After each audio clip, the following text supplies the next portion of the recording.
Das war so das Tor.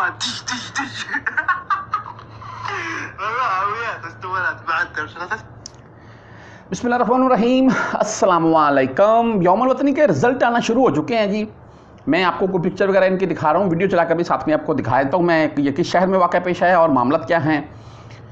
और लड़कियाँ हैं जी, कुछ मलाबस इस टाइप का है कि आप ख़ासकर सऊदी अरेबिया में तो सरेआम नहीं घूम सकते। हाँ, मैंने एक दफ़ा सफ़र किया था जी इतिहाद एयरलाइन के ज़रिए, और हमारा स्टे था तकरीबन 3 घंटे का।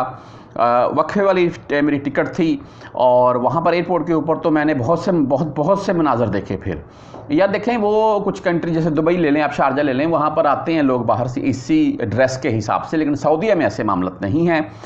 मैं यौमुल वतनी गुजर चुकी है, तमाम परदेसी भाइयों के इनके मैं आपको बताना चाहूँगा रिज़ल्ट आना शुरू हो चुके हैं। ये जो पहला रिज़ल्ट मैं आपको दिखा रहा हूँ, एक खातून है जी, ये गाड़ी के शीशे से बाहर बैठी हुई हैं, और आप इनकी देख लें इनका ड्रेस किस टाइप का है। और बाकायदा गाड़ी के पीछे वो सऊदी परचम, जो मुझे चीज़ बुरी लगी ना, यकीन माने, बेसिकली वो यही है कि कलमा तैयबा लिखा हुआ है सऊदी परचम के ऊपर, आपको भी पता है, और वो गाड़ी के पीछे लगाया हुआ है। और ये खातून किस लिबास में बाहर निकल कर बैठी हुई हैं। हाँ, इनका जो सॉफ्टवेयर अपडेट वाला मामला है वो दूसरी वीडियो में आप देख सकते हैं।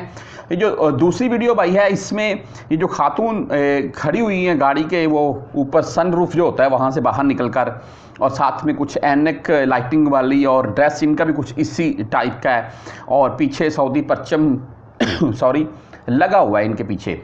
तो ये भी डांस कर रही हैं और इनकी वीडियो बन रही है, और ये तबूक शहर में वाक़या पेश आई, और ये पकड़ी गई हैं, ये गिरफ़्तार हो चुकी हैं, ये कन्फर्म है। और जो दूसरी थी वो भी गिरफ़्तार अभी तक हो चुकी होंगी।